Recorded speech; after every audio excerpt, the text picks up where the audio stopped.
Assalamualaikum warahmatullahi wabarakatuh. Waalaikumsalam warahmatullahi wabarakatuh. Ila hadratin Nabi Mustafa Rasulullah Muhammadin sallallahu alaihi wasallam wa ala alihi washabihi azwaji wa dzurriyyatihi. Talaban ridwan mardatillah.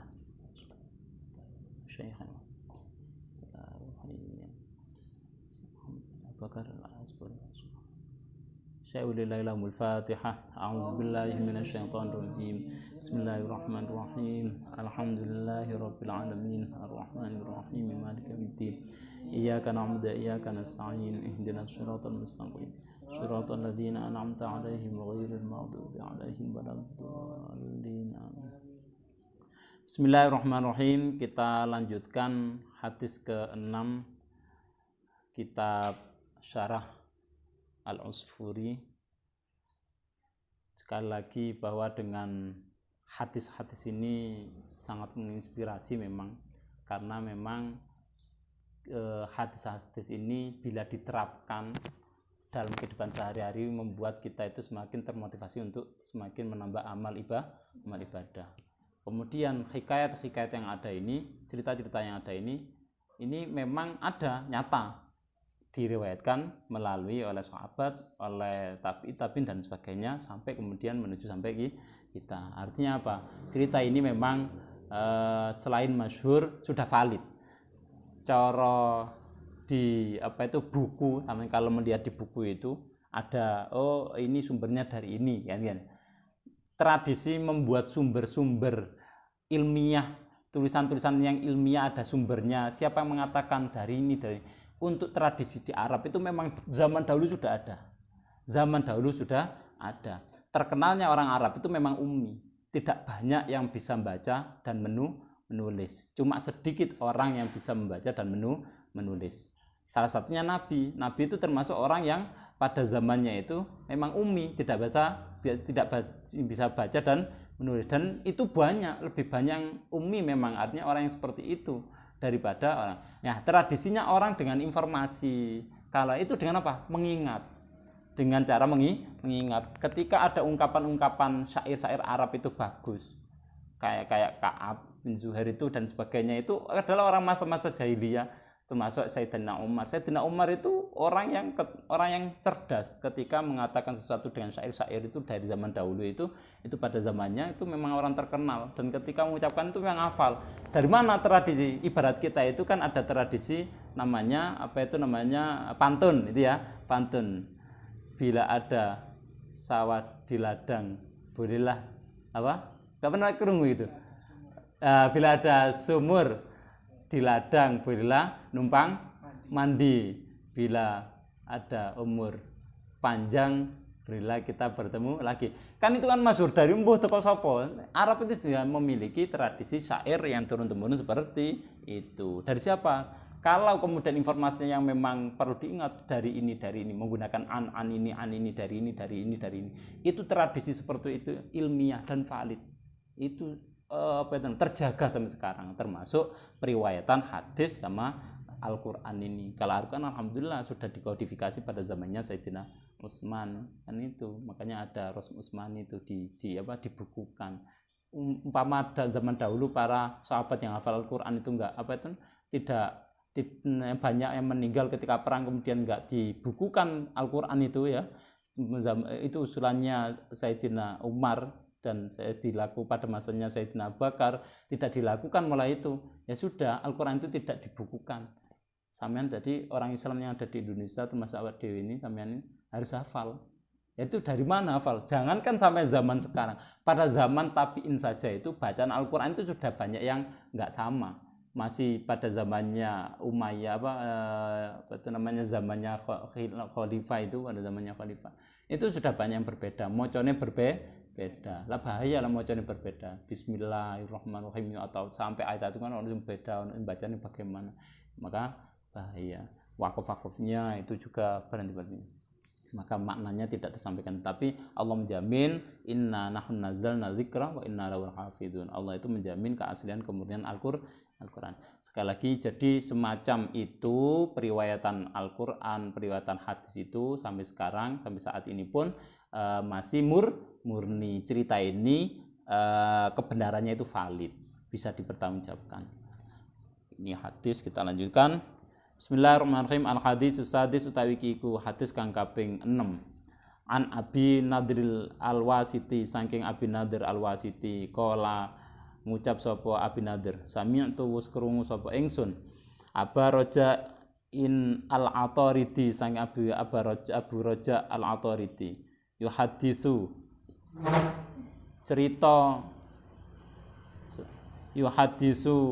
cerita utawa ngriwayataken hadis sapa Abu Raja Al-Ataridi an Abi Bakar, an saking Abu Bakar As-Siddiq radhiyallahu an, anna A'rabiyan, sak temene wong Badui, wong pedalaman A'rabi iku ata teka ilan Nabi sallallahu alaihi wasallam maring Kanjeng Nabi sallallahu alaihi wasallam, faqala moko ngucap sapa A'rabi wong Badui, balagoni wis tumeka ni ingsun angka saking panjenengan apa annaka sak temene panjenengan iku takul dawuh sinten Kanjeng Nabi minal Jum'ati, saking Jumat ila Jum'ati maring Jumat, wa minas sholati lang saking salat ila sholati maring salat, kafaratun utawi ngelebur atau ada amal yang dapat melebur,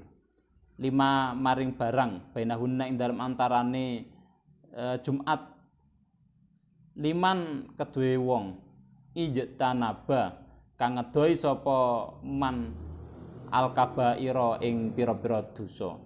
Qala jawab sapa Rasulullah sallallahu alaihi wasallam Kanjeng Nabi utusane Allah, naam yo. Sumazada nuli nambahi sinten Kanjeng Nabi, faqala moko dawuh sinten Kanjeng Nabi, al-ghuslu utawi adus yaumal jumu'ati ing dalam dina Jumat iku kafaratun ana ngelebur utawa ana kafarat.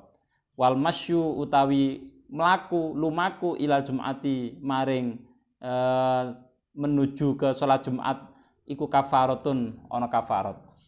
Wa kullu qadamin utawi saben-saben delamaan atau telapak kaki minha saking wong almasyu ilal Jumat iku ka'amali isrina sanatan, kaya amal 20 taun. Fa idza faragha maka nalikane rampung minal Jum'ati saking Jumat, ujizu maka den bales bi amali mi'atai sanatin kelawan amal 200 taun. Rawahu sing riwayataken hadzal hadits ing kila hadis sapa Abu Bakar As-Siddiq, Abu Bakar As-Siddiq radhiyallahu an. Ini hadis tentang keutamaan amalan yang dapat menebus sebagian dosa. Jadi ada beberapa amal itu yang seperti kemarin diceritakan dengan mencari ilmu.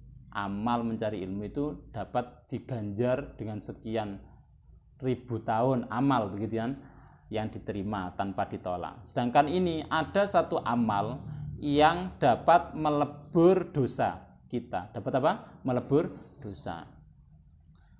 Yaitu apa? Suatu ketika diriwayatkan dari Abu Bakar As-Siddiq, sahabat Nabi ini, diceritakan ada salah seorang A'rabi. Orang A'rabi itu adalah orang pedalaman, orang Badui. Umpama orang kini rodok kota ini wong Boro, atau mungkin Malang itu wong alas, wong Jeweru. Tapi di kono ora ono alas, di kono gurun kabeh. Tapi wonge orang-orang Badui, orang-orang pedalaman. Satu ketika dengan pedenya bertanya kepada Nabi, Kanjeng Nabi, kula pireng panjenengan sampun pernah dawuh bahwa wonge ya sudah masuk Islam, bahwa ketika di antara dua Jumat itu cara saiki kan hitungane kegiatan aktivitas kerja itu diawali dari Senin menuju Sabtu ya, berarti hitungan 1 minggu. Sedangkan kalau kalender Hijri atau kalender pada zamannya Nabi itu menggunakan apa? Jumat ke Jumat. Jadi 1 Jumat. Ini Jumatan.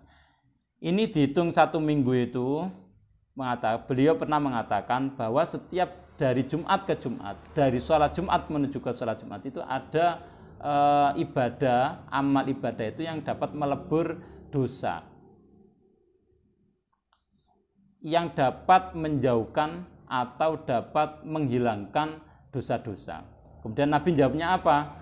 Dengan pertanyaan itu, iya benar, saya telah pernah menyampaikan hadis seperti itu.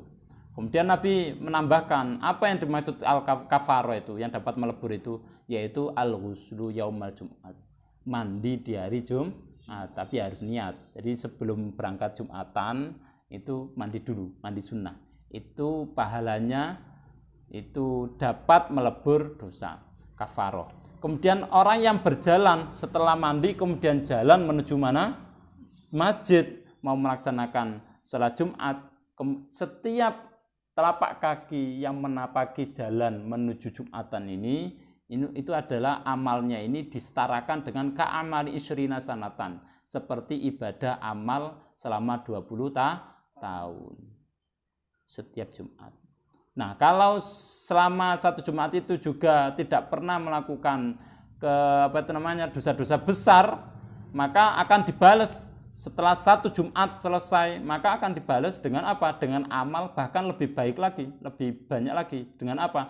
Mi'atai sanatin, dengan dibalas dengan pahala 200 tahun amal kebaikan. Luar biasa. Jadi sekali lagi, atas dasar Allah itu adalah orang ghafur, Allah itu adalah zat ghafurur rahim, zat yang pengampun sekaligus pengasih. Akhirnya ketika umatnya, ketika hambanya memiliki dosa, itu mudah sekali untuk diampuni oleh Allah. Kemudian dibalas karena ada rahim, Allah itu sayang, maka dibalas nantinya dengan pahala yang berlipat ganda sampai 200 tahun amal diterima. Kemudian diriwayatkan lagi suatu ketika dalam sebuah hadis dalam riwayat ini langsung melalui pelakunya. Siapa pelakunya dalam kisah ini? Dikisahkan masih mengenai tentang hadis ini, dikisahkan Abu Bakar As-Siddiq pada saat itu pada saat masih masa jahiliyah, ketika Nabi baru diangkat menjadi Rasul, menjadi Nabi, itu Abu Bakar itu pekerjaannya adalah berdagang. Ketika berdagang, zaman biyen lek dagang itu antar kota, antar negara, ekspor impor. Ya, cara saiki apa? Ekspor impor. Diceritakan masyhur ini, Nabi itu juga pernah berdagang dengan pamannya ke Syam. Syam itu di mana? Syam itu Syria, Saudi, kemudian sampai ke negara lain. Saudi Arabia itu negara, Syria itu negara sendiri. Artinya itu keluar negeri berdagang. Perjalanannya itu berbulan-bulan. Zaman biyen tapi naik apa namanya? Onta. Tapi kalau sekarang ya cepat, mungkin 20 jam atau berapa jam dalam sehari semalam sudah nyampe naik pesawat. Nah, zaman dahulu Abu Bakar juga sama, adalah orang-orang pedagang yang pernah melakukan perdagangan antar negara, antar wilayah dari Mekah menuju Syam. Syam itu wilayahnya Syria sana ya, Syria, jauh ke sana.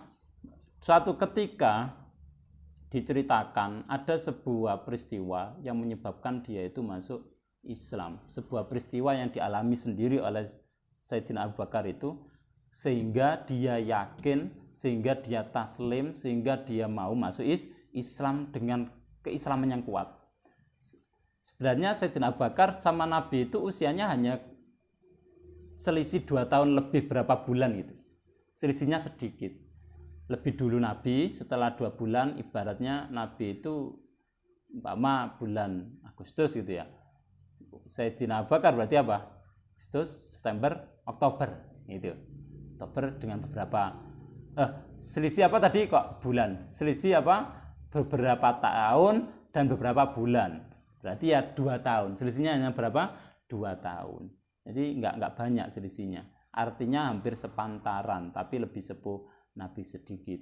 Nah, suatu ketika memang Sayyidina Abu Bakar ini sejak mula sudah akrab dengan Nabi. Karena apa? Rumahnya Sayyidina Abu Bakar ini, sahabat Abu Bakar itu dekat dengan rumahnya Kanjeng Nabi. Sejak Nabi menikah dengan Siti Khadijah dekat.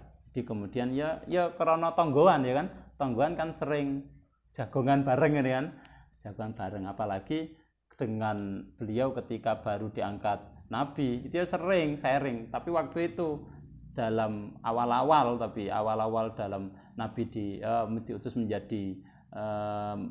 menjadi Rasul ketika usia 40 tahun, sedangkan Abu Bakar masih usia berapa? 38. Itu tidak ada kisah, cuma selisih berapa hari setelah kerasulan Nabi itu yang kemudian menguatkan Sayyidina Abu Bakar untuk masuk Islam. Apa peristiwa sebelumnya itu? Ketika masih di Syam itu, sebelum Nabi diutus. Jadi itu suatu ketika di Syam itu Abu Bakar pernah bermimpi. Pernah apa? Bermimpi. Bermimpinya begini. Ketika tidur melihat ada matahari sama bulan. Ono ndek gene dekapane. Dicekelin. Kemudian dirangkul. Ono matahari yang bulan kon tanganku. Kemudian diambilkan selimut atau rida. Rida itu serbannya. Orang-orang padang pasir itu kan selalu memiliki sal. Secara saiki apa namanya? Sal atau kayak jaket jas lah ya. Jaket itu ditutupi gitu. Kemudian dibawa. Sampai kemudian sampai terbangun itu. Sampai terbangun. Dibawa kemudian terbangun. Kaget. Loh. Aku kayak mimpi melihat apa? Matahari sama apa? Bulan. Apa artinya itu? Dan pergi. Pada saat itu orang cara saiki lek ngipi ku sampean njaluk diartekno pergi ke siapa? Kiai kan ya, orang sing paham. Tapi zaman biyen guru ngono kiai. Ana jenenge rohib. Rohib itu adalah kiyaine wong Nasoro. Kiyaine wong Kristen atau Nasoro itu. Itu ada rahib. Orang yang cara kiai inilah ya. Kiai ini Nasoro ini sering membaca Taurat, Injil dan Zabur itu. Jadi kitab-kitab zaman dahulu orang rahib ini selalu sering dibaca.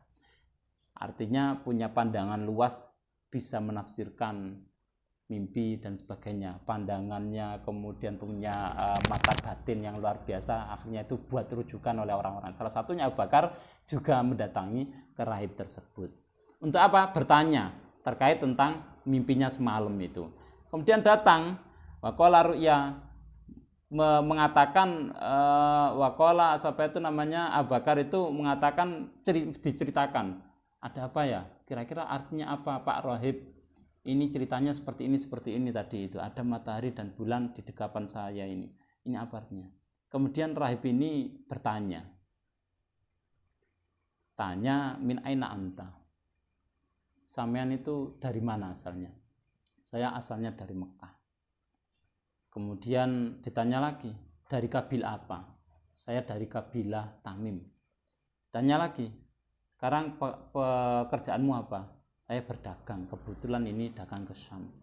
Kemudian ditanya lagi, kamu apa itu namanya? Ya berdagang apa? Itu namanya pekerjaannya apa? Berdagang.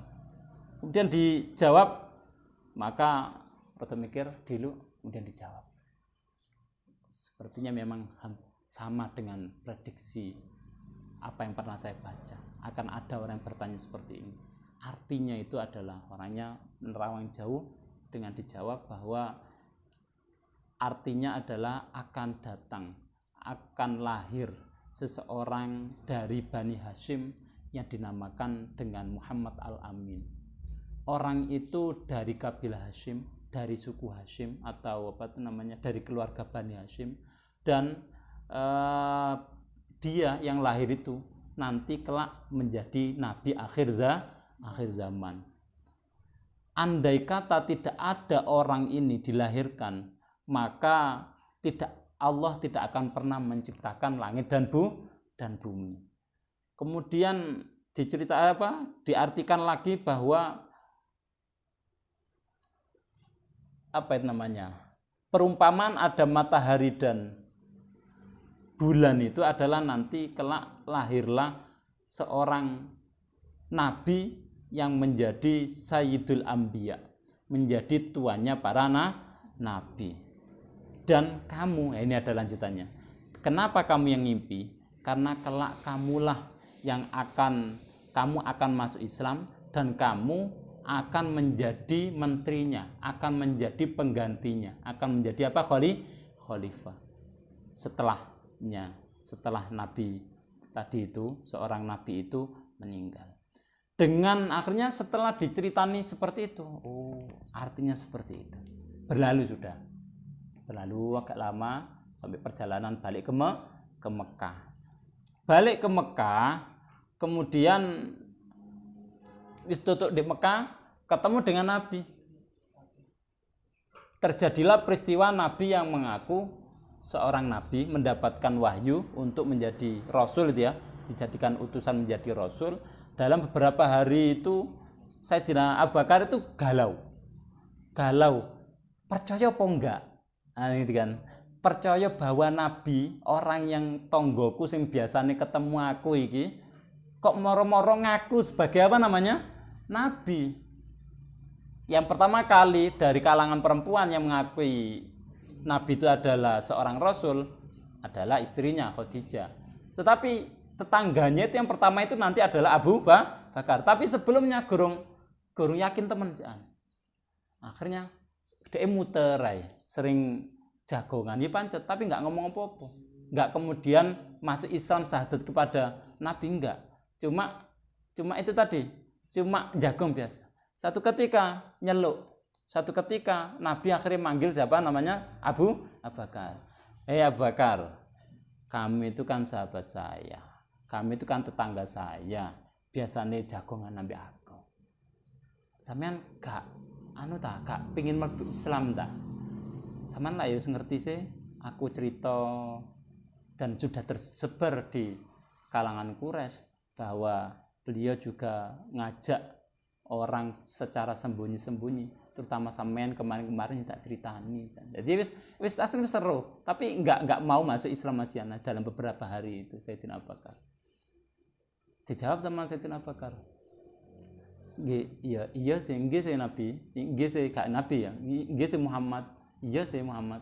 Asline aku yo kate mlebu Islam, tapi nek ancene kamu adalah Nabi, dalam riwayat dalam kitab-kitab orang-orang zaman dahulu, dalam Taurat dan Injil, Zabur itu seorang Nabi itu mesti memiliki mukjizat.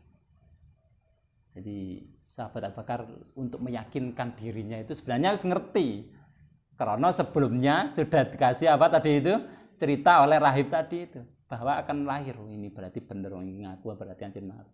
Apalagi Nabi itu sejak kecil ada tanda-tanda. Beliau saya yakin sebenarnya sudah tahu, cuma untuk meyakinkan. Akhirnya tanya, sampean kalau benar-benar Nabi, mestinya sampean punya mukjizat. Oh ngono ta. Tak jawab sampean kalau pingin ngerti mukjizate. Bukankah sampean kapan hari ketika di Syam mimpi melihat ada matahari dan bulan dalam dekapan sampean? Kaget. Terus Nabi menjelaskan lagi, bukankah kemudian sampean mendatangi seorang rahib Nasoro meminta untuk diterjemahkan, ditafsir mimpimu? Kok bener? Kemudian dalam hati ini Syukur jawab, bukankah setelah itu kemudian rahib itu menjawab bahwa akan lahir seorang nabi dari Bani Hashim. Ceritanya sampai detail sama dengan yang dikisahkan oleh rahib tersebut. Kemudian Abu Bakar langsung bener ya. Cara sampean ana uang kemudian ada kok iso nebak gampang-gampangan ana uang ancen mungkin sama Allah diberikan kelebihan. Iso nebak. Sampeyan kira-kira yakin apa enggak? Hari sampean mari teko mulai sekolah jam sekian yo, sampean mari nang gini ndi ngono. Dijawab, sampean mari teko Surabaya. Sampean kira-kira yakin apa enggak? Mungkin tapi lek dhek kebiasaannya bukan orang alim, bukan wong sing memiliki kelebihan, mungkin enggak percaya kaitannya. Tapi kalau sampean tahu bahwa dia adalah orang yang mungkin sama Allah diberikan kelebihan seperti Abu Bakar yang terjadi pada Nabi itu, Nabi Muhammad waktu itu masih kecil ya, memang selalu diiringi awan, tapi bukan awan kinton yang dekat itu ya. Awannya jauh. Cuma intinya adalah Nabi itu selalu nggak pernah kepanasan gitu loh. Kan sering ya dengar itu ya, masyhur itu. Nabi itu selalu ketika berjalan selalu diikuti apa? Awan. Bahkan ketika Nabi berangkat sama pamannya masih usia berapa? 8 apa 10 tahun itu diajak ke Syam itu, diajak berdagang sama pamannya. Nah, tetapi itu sudah ada tanda-tanda ketika berjalan itu diiringi apa namanya? Awan. Tapi bukan berarti kemudian non awan didurin orang. Yo awan tetap ada, tapi ikut melaku. Teman pernah tahu ono udan ke sebagian ya kan? Ono si panas sebagian itu kan? Karena awan ini memang ada yang celahnya, ada celah, ada sing awan menggumpal, ada sing enggak kan. Yang sing menggumpal ya enggak tembus dengan matahari. Nah itu yang itu selalu mengikuti Nabi dari atas sana. Pada akhirnya Nabi intinya enggak pernah kepanasan. Sebagai bentuk Allah itu memuliakan Nabi. Itu sudah ada tanda-tanda mulai kecil. Sebelum saya lanjutkan, ngopi dulu ya. Ben cerdas. Nah. Kemudian setelah Nabi menebak seperti itu, Nabi menebak bahwa apa yang dialami oleh Sayyidina Abu Bakar itu sama dengan yang dialami. Kemudian akhirnya langsung syahadat. Oh, bener. Jenengan Riko itu ora ada Riko bener iku anjene. Riko bener akhirnya langsung syahadat asyhadu alla ilaha illallah wa asyhadu anna Muhammadar Rasulullah. Itu cerita bahwa dalam perjalanan Sayyidina Abu Bakar itu, dalam perjalanan masuk Islamnya Sayyidina Abu Bakar itu tidak masuk langsung moro-moro Islam enggak. Ada perjalanan spiritual. Allah itu kalau mau memberikan hidayah kepada seseorang itu ada tanda-tanda untuk meyakinkan dirinya bahwa untuk menuju hidayah pada Allah. Itu lek ana wong moro-moro jujuk-jujuk mlebu Islam itu etok-etok ijazah melo-melo tok. Tapi kalau orang-orang yang mukallaf, banyak nih ceritanya. Orang mukallaf rata-rata ada perjalanan spiritual, pada akhirnya semacam dituntun. Banyak seperti yang diceritakan oleh guru saya di Singosari itu dulu juga seperti itu. Ono wong kate njaluk mlebu Islam, tapi takoni dulu. Ternyata betul ada spiritualnya dan sebagainya, akhirnya masuk Islam, disaksikan, kemudian menulis cara saikiku, nulis tanda tangan dan sebagainya bahwa benar-benar masuk Islam. Di Abagus Sa'in itu sering juga orang-orang yang mu'alaf itu ya baru masuk Islam seperti itu. Memang ya ada perjalanan ketika perjalanan hidupnya itu kemudian kok saya itu merasa gersang ya. Nah, kemudian akhirnya gersang dalam hati ya. Sugih ono wong sugih kadang sih hatinya gersang, hatinya kayak enggak tenang. Akhirnya mencari dalam lama, kemudian ada petunjuk sampai matang, kemudian akhirnya yakin masuk Islam. Ya seperti Sayyidina Abu Bakar ini adalah orang-orang yang sama Allah dipilih oleh Allah untuk kemudian songipi menemukan keajaiban dan kemukjizatan Nabi sejak kecil, wis rawung biasa. Pada akhirnya ketika Nabi menyatakan diri bahwa diangkat atau mendapat wahyu untuk menjadi Rasul, akhirnya tadi itu tanya mukjizatnya, ternyata betul Nabi bisa menjawab ya, menebak peristiwa yang dialami oleh Sayyidina Abu Bakar, maka kemudian masuk Islam. Kembali lagi bahwa dalam hadis ini utamanya adalah amal kecil. Seperti Abu Bakar itu memang orang dermawan, orang-orang pedagang yang suka memberi, dan diriwayatkan Abu Bakar itu tidak pernah minum minuman keras meskipun belum masuk Islam, masih zaman jahiliyah. Sayyidina Abu Bakar itu masih pada saat sebelum Nabi mewahyukan tentang Nabi menyatakan menjadi Rasul, mendapatkan wahyu menjadi Rasul, itu Sayyidina Abu Bakar itu masih mengikuti agama Hanif namanya. Agama apa? Hanif, millata Ibrahim Hanifa. Agama Sayyidina Ibrahim yang masih lurus. Tidak boleh minum minuman keras, mencuri, tidak boleh zina. Itu memang sudah ada aturan nilai-nilai kemasyarakatan dan nilai keagamanya mulai zaman Nabi Ibrahim itu sudah ada. Kemudian Sayyidina Abu Bakar mengikuti itu. Akhirnya sama Allah dipilih untuk mendapatkan hidayah, kemudian masuk Islam. Demikianlah sedikit yang kita ketahui tentang sejarah masuk Islamnya Sayyidina Abu Bakar, juga tentang tadi itu amal yang dapat pelebur dosa kita. Salah satunya adalah kita itu ketika Jumat itu ya melaksanakan sunnah-sunnah sholat Jumat, kemudian ketika mau ke masjid itu dengan berjalan, maka pahalanya itu sama dengan 200 tahun. Sama dengan 200 tahun bisa melebur dosa-dosa kita. Demikian, mudah-mudahan bermanfaat. Sekali lagi kita berharap dengan ngaji secara istiqomah seperti ini kita akhirnya mendapatkan barokahnya para ulama, barokah dari kitab, dari ilmu kita yang dapat mensyafaati kita bersama. Amin ya rabbal alamin. Al-Fatihah. A'udzubillahi minasyaitonir rajim. Bismillahirrahmanirrahim. Alhamdulillahirabbil alamin.